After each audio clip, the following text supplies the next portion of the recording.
Class 12 physics chapter 2 स्थिर वैद्युत विभव तथा धारिता, इसका हम लोग प्रश्न संख्या 3 को करने वाले हैं। ठीक है, यानी कि 2.3 को हम लोग इस वीडियो पर करने वाले हैं। देखिए 2.3 प्रश्न क्या कहता है कि 6 सेंटीमीटर की दूरी पर अवस्थित दो बिंदु ए तथा बी पर दो आवेश इतना और इतना, आवेश देखें यहाँ पर बराबर है, जितना पॉजिटिव है उतना नेगेटिव है। ठीक है, तो ये नंबर क्या कहता है, निकाय के समविभव पृष्ठ की पहचान कीजिए, निकाय के समविभव पृष्ठ की पहचान कीजिए। और बी नंबर क्या कहता है, इस पृष्ठ के प्रत्येक बिंदु पर विद्युत क्षेत्र की दिशा क्या है, प्रत्येक बिंदु पर विद्युत क्षेत्र की दिशा क्या होगा। मतलब बहुत ज्यादा इजी प्रश्न है। ठीक है, यदि आप लोग इसे समझ रहे हैं तो बहुत ज्यादा इजी लगेगा। देखिए अब मैं आपको यहाँ पर समझाने का प्रयत्न कर रहा हूँ कॉपी में। ठीक है, तो यहाँ से आपको ज़्यादा अच्छी तरीके से समझ में आ जाएगा। ठीक है, देखिए तो चलिए यहाँ से मैं बताना आपको शुरू करता हूँ। देखिए तो इस कॉपी में मैंने यहाँ पर प्रश्न लिखा है और ये हमारा है 2.3 प्रश्न। ठीक है, प्रश्न संख्या 2.3 ये क्या कहता है, 6 सेंटीमीटर की दूरी पर अवस्थित दो बिंदुओं ए एवं बी पर दो आवेश इतना और इतना। देखिए दोनों आवेश क्या है, बराबर है और विजातीय आवेश है। ठीक है, जैसे कि यहाँ पर मैं बनाऊं, ये हमारा जैसे Q1 आवेश है और ये हमारा Q2 आवेश है। ठीक, ऐसे हमने यहाँ पर कल्पना किया।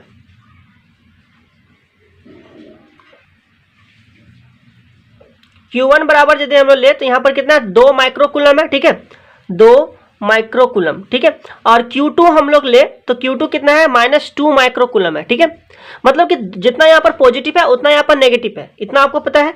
तो यहाँ पर यदि हम लोग समविभव पृष्ठ देखें तो एक ही समान दूरी पर होगा। अच्छा रुकिए, इससे पहले यहाँ पर एक चीज देखिए कि इसका यदि हम लोग निकाय का समविभव पृष्ठ की पहचान की, जैसे कि इसका हम लोग देखें यहाँ पर कि विभव, तो विभव जो है इसके मिड पॉइंट पर ही होगा, क्योंकि यहाँ पर दोनों आवेश क्या है, विपरीत है। और दोनों आवेश यहाँ पर क्या है, जितना पॉजिटिव आवेश है उतना यहाँ पर नेगेटिव आवेश है। मतलब इसके जो मिड पॉइंट पर हम लोग कल्पना करें तो इस मिड पॉइंट, ये वाला मिड पॉइंट है, यहाँ पर हम लोग सी लिखते हैं। ठीक है, ये वाला लिख देते हैं ए, इधर लिख देते हैं बी, मतलब इसका मिड पॉइंट यहीं पर होगा। ठीक है, मतलब कि इसके बीच में एक पॉइंट होगा जहां पर इसका विभव क्या होगा, जहां पर इसका विभव क्या होगा, शून्य होगा।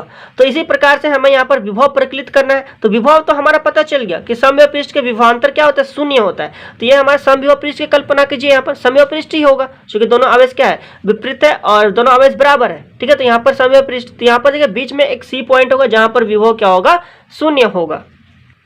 और आपको तो पता है कि यहाँ पर समविभव पृष्ठ के विभवांतर क्या होता है, शून्य होता है। ठीक है, तो यदि यहाँ पर हम लोग देखें, भी देखें यहाँ पर, ठीक है, विभव देखें तो विभव हमारा शून्य होगा।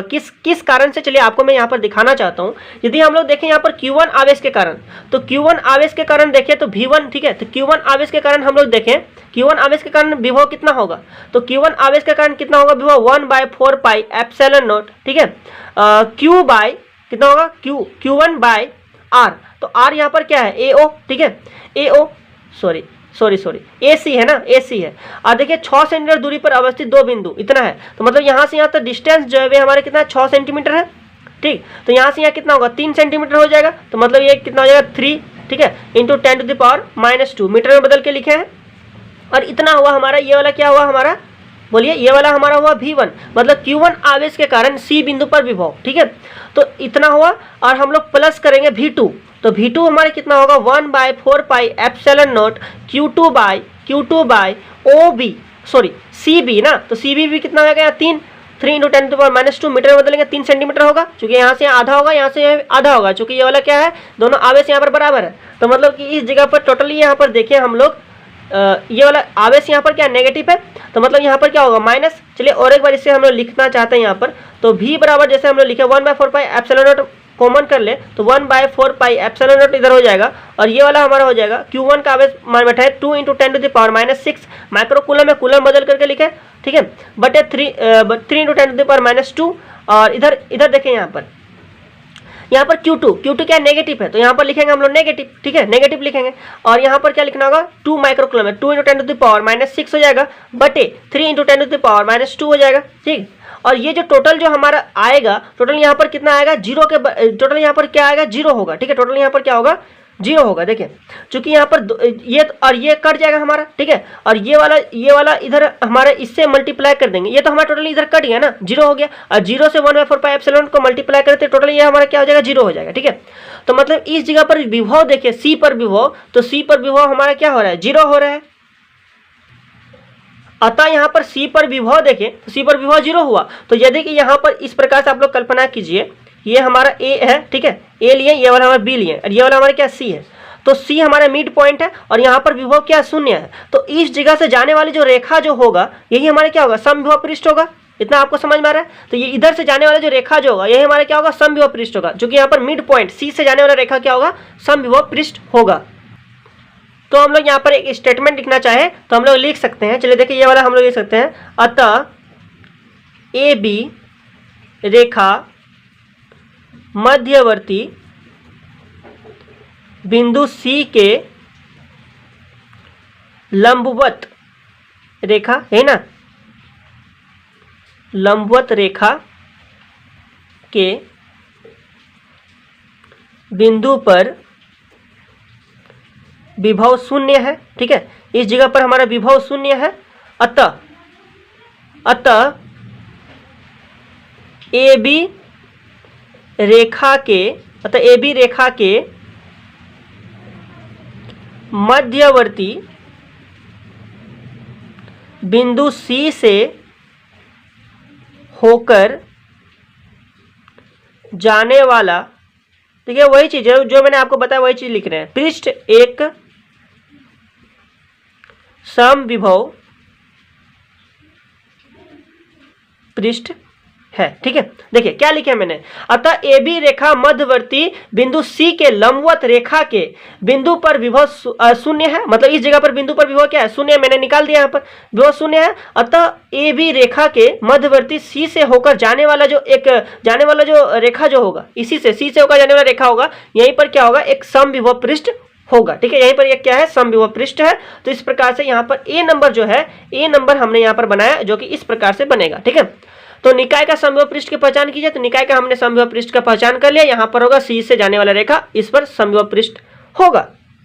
ठीक है, यानी कि यहाँ पर क्या होगा, विभवांतर जो है, विभवांतर क्या होगा, शून्य होगा। इस प्रकार से हमने विभवांतर भी निकाले, इधर विभवांतर क्या होगा, शून्य होगा। तो इस प्रकार से A नंबर आपको समझ में आ गया। ठीक है, इस प्रकार से A नंबर आपको भी लिखना, यदि लिखना चाहते हैं, ठीक है, जिससे आप लोग कॉपी में इसे लिख लेंगे। तो इस प्रकार से A नंबर हो गया। अब B नंबर देखिए क्या कहता है कि इस पृष्ठ के प्रत्येक बिंदु पर विद्युत क्षेत्र की दिशा क्या होगी।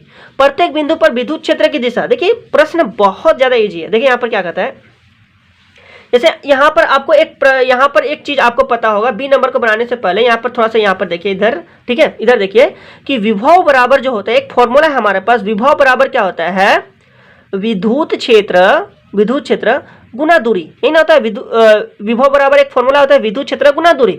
तो इसी प्रकार से हम लोग लिख सकते हैं, चूंकि विभव V बराबर विद्युत क्षेत्र, इसका डायरेक्शन डॉट दूरी। तो जैसे कि इस प्रकार से यहां से हम लोग एक चीज हम लोग निकाल सकते हैं, ये वाला देखिए हमारा क्या है, अदिश राशि है, और ये वाला हमारा क्या है, एक अदिश गुणन है। ठीक है, ये अदिश गुणन, या डॉट प्रोडक्ट दिया है, मतलब अदिश गुना है। तो यहाँ पर इस प्रकार से विभव बराबर विद्युत क्षेत्र गुना दूरी, तो हम लोग इस प्रकार से लिखते हैं, चूंकि V बराबर E vector dot R vector. देखिए यहाँ पर V जो है, वे V हमारे क्या है, एक अदिश राशि है, और ये देखिए वेक्टर दिए हैं, मतलब ये दोनों क्या है, सदिश है, और डॉट मतलब ये क्या, अदिश है। तो मतलब कि दो सदिशों का अदिश गुणक है ये वाला। ठीक है, दो सदिशों का क्या है, अदिश गुणक ये वाला है। और आपको तो पता है V बराबर हमारे क्या है, 0 है। ठीक है, तो यहाँ पर देखिए चूंकि V बराबर क्या है, हमारा 0 है, तो इसीलिए इतना भी बराबर क्या हो जाएगा, हमारा 0 हो जाएगा। इसीलिए हम लोग देखें E vector dot R vector बराबर क्या होगा, 0 होगा। और आपको यहाँ पर पता है कि दो सदिशों का यदि अदिश गुणक 0 हो तो दोनों सदिश एक दूसरे पर क्या होते हैं, लंबवत होते हैं। आपको पता है ना, दो सदिशों का अदिश गुणक, दो सदिशों डॉट प्रोडक्ट है अदिश गुणक, दो सदिशों का अदिश गुणक यदि 0 हो तो आपको यहां पर पता है कि ये क्या होते हैं, एक दूसरे के लंबवत होते हैं। मतलब यहां पर आपको पता चल गया कि इसीलिए जो है E लंबवत R होगा। पता चल गया ना। तो यहां पर अब हमें यही तो B में क्या कहा गया है, इस पृष्ठ के प्रत्येक बिंदु पर विद्युत क्षेत्र की दिशा क्या होगी। तो इस बिंदु पर मतलब कि इस पृष्ठ के प्रत्येक बिंदु पर विद्युत क्षेत्र की दिशा क्या होगी, लंबवत होगी। इस प्रकार से आप लोग लिख सकते हैं ना।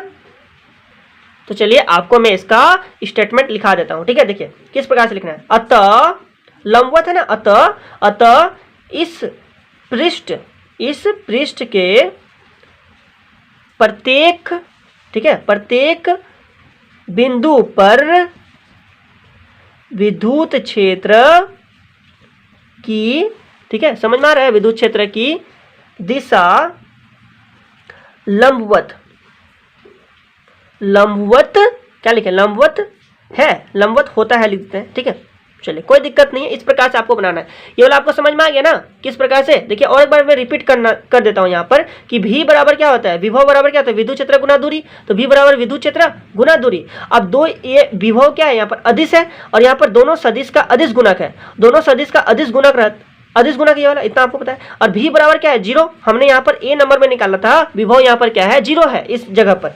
तो इसी प्रकार से जब दो सदिशों का अदिश गुणक यदि 0 हो तो यहाँ पर दोनों क्या होते हैं, एक दूसरे पर लंबवत होते हैं, ठीक है। आपको पता है ना ये सब, ठीक है। उसके बाद देखिए, अतः इस पृष्ठ के प्रत्येक बिंदु पर विद्युत क्षेत्र की दिशा क्या होगी, लंबवत होगी। समझ में आ गया। मैं उम्मीद करता हूं आपको एकदम बेहतरीन समझ में आया है। आप इस वीडियो को लाइक कीजिए, इसे आप लोग कॉपी में लिख लेंगे, ठीक है। और इस चैनल को सब्सक्राइब कर दीजिएगा, इसे अपने दोस्तों के साथ शेयर कर दीजिएगा ताकि वे भी चैनल के साथ जुड़ सके। मिलते हैं अगले वीडियो में, तब तक के लिए बहुत बहुत धन्यवाद।